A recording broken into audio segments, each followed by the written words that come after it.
Welcome to NSTV news. నా పేరు ప్రతిభ. బులెటిన్లో ముందుగా హెడ్లైన్స్ చూద్దాం. తిరుపతి జిల్లా శ్రీకాళహస్తి పట్టణంలోని పంచాయతీరాజ్ అతిథి భవనం నందు ప్రజా దర్బార్ నిర్వహించిన స్థానిక ఎమ్మెల్యే బొజ్జల సుధీర్ రెడ్డి. ఈ కార్యక్రమంలో ప్రజలు తమ సమస్యలను ఎమ్మెల్యే దృష్టికి తీసుకుని రాగా సంబంధిత అధికారులకు ఆ సమస్యల పరిష్కారానికి అక్కడికక్కడే అధికారులను ఆదేశించారు. అనంతరం మీడియాతో మాట్లాడుతూ గత పాలనలో జరిగిన అవకతవకలను ఈ ప్రభుత్వం సరిచేస్తుందని, పేదవాడి భూమి కబ్జాకోర్ల పాలు కానివ్వమని, సమస్యను తక్షణమే పరిష్కారం దిశగా అధికారులకు దిశానిర్దేశం చేశామని ఎమ్మెల్యే తెలిపారు.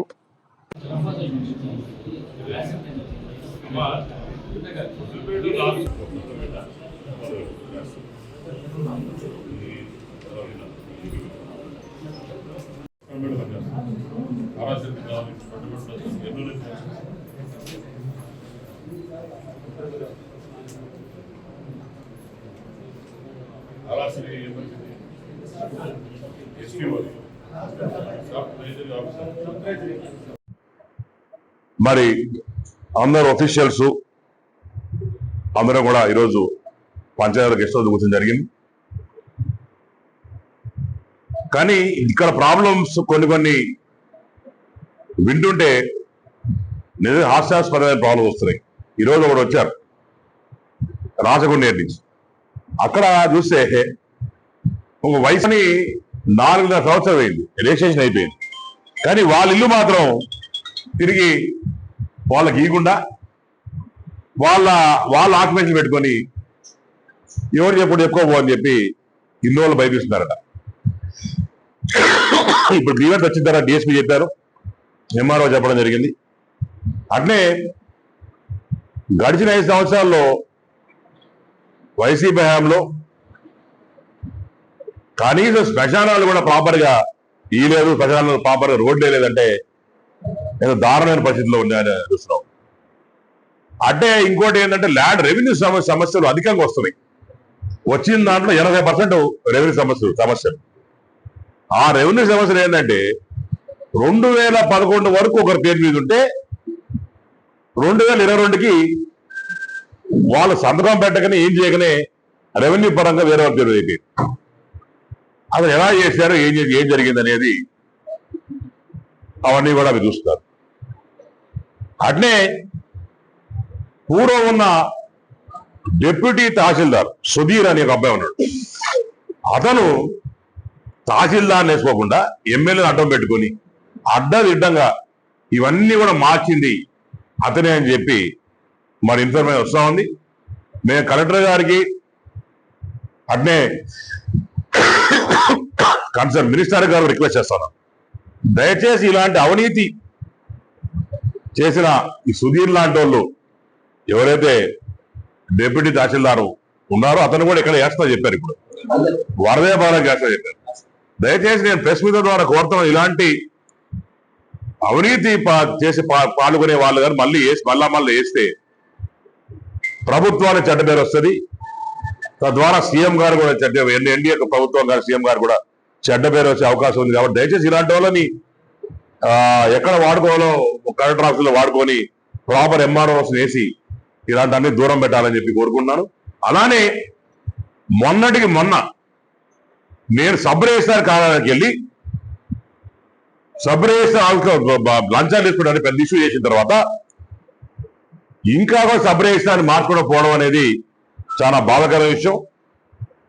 నేను తమ ద్వారా ప్రెస్ మిత్రుల ద్వారా కన్సర్న్ డిపార్ట్మెంట్స్ కి రిక్వెస్ట్ చేస్తున్నాను, యాజ్ సూన్ యాజ్ పాసిబుల్ ఈ సబ్ రిజిస్ట్రార్ని తొట్టంబేడు మార్చాలని చెప్పి ప్రెస్ మిత్రుల ద్వారా కన్సర్న్ డిపార్ట్మెంట్ కోరుకుంటే, ఎందుకంటే ఫోన్ చేసి చెప్పడం జరిగింది, ఇంకా కూడా వాళ్ళు చర్యలు తీసుకోలేదు.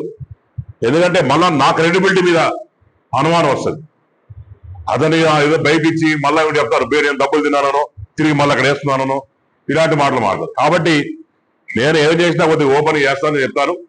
దయచేసి కన్సర్న్ డిపార్ట్మెంట్ కన్సర్న్ మినిస్టర్స్ కూడా మేము రిక్వెస్ట్ చేస్తాను, తప్పకుండా ఈ సబ్ రిజిస్ట్రార్ తొట్టంబేడి ఇమీడియట్ గా మార్చాలని చెప్పి మేము ప్రెస్ మీట్ ద్వారా ప్రెస్ కూడా రాయండి అని చెప్పి మీ ద్వారా కోరుకుంటాను. థ్యాంక్ యూ అనడం.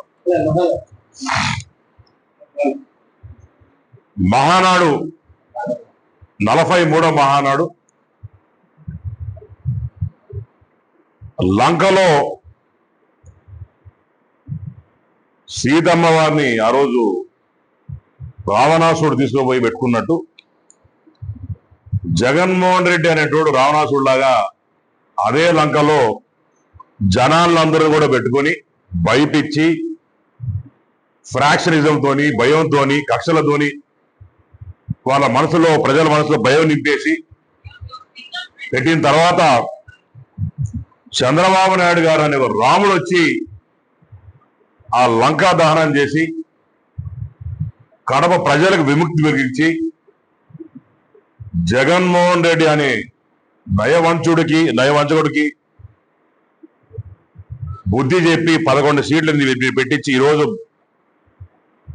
ఈరోజు మరి వాళ్ళందరినీ కూడా కాపాడిన వ్యక్తి కడపలో ఎవరు ఉన్నారంటే ఫ్రాక్షన్ తగ్గించి కాపాడిన వ్యక్తి ఈరోజు ఉన్నారంటే అది కేవలం చంద్రబాబు నాయుడు గారు అని చెప్పి గర్వంగా చెప్తున్నాం. అదే కడపలో ఈరోజు మళ్ళా తిరిగి తెలుగుదేశం పార్టీ జెండా రెపరెపలాడుతూ మహానాడు అక్కడ 27, 28, 29 పెట్టుకోవడం జరిగింది. రంగరంగ వైభవంగా మహానాడు చేయబోతున్నాం. మా అందరికి కూడా ప్రతి తెలుగుదేశం కార్యకర్తకి, ప్రతి తెలుగు తమ్ముడికి, ప్రతి తెలుగు తల్లికి ఇది ఒక ఆనందం దినమైన రోజులు. ఈ 3 రోజులు మరి ఉండే ఫస్ట్ అండ్ సెకండ్ డే మొత్తం తెలుగుదేశం క్యాడర్ ఎవరైతే ఉన్నారో మండల్ పార్టీ ప్రెసిడెంట్స్ కావచ్చు, క్లస్టర్స్ కావచ్చు, యూనిట్స్ కావచ్చు, బూత్స్ కావచ్చు, కమిటీ మెంబర్స్ కావచ్చు, అందరికి ఇంక్లూడింగ్ కేఎస్ఎస్ ఎవరైతే వేస్తున్నామో వాళ్ళందరినీ కూడా మరి ప్రెస్ మీట్ల ద్వారా మనస్ఫూర్తిగా ఆహ్వానం తెలియజేస్తున్నాం. వాళ్ళకన్నీ కూడా ట్రాన్స్పోర్టేషన్స్ అవన్నీ కూడా స్టే అన్ని కూడా మేమే అరేంజ్ చేస్తాం. పార్టీ తరఫు నుంచి స్టే పెట్టడం జరిగింది. మేము కూడా అంతా బస్సు తీసుకొని అరేంజ్ చేస్తున్నాం. అలానే 29వ తేదీ బహిరంగ సభ ఉంటుంది. ఆ బహిరంగ సభకి కాళాస్తి నుంచి పెద్ద ఎత్తున జనాలు రాబోతున్నారని కూడా మనకు చెప్పడం జరిగింది. వాళ్ళకందరూ కూడా ట్రాన్స్పోర్టేషన్ కావచ్చు, ఫుడ్ కావచ్చు, అవన్నీ కూడా మేము అరేంజ్ చేస్తాం.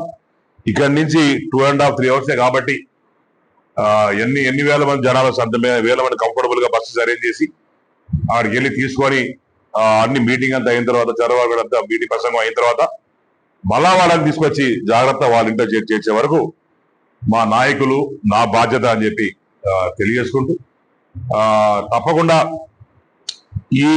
ఈ పండగ 3 రోజులు జరుగుతుంది. అంటే మా తమ్ముడైన మా లోకేష్ మేము అన్నానంటారు కానీ ఆ తమ్ముడు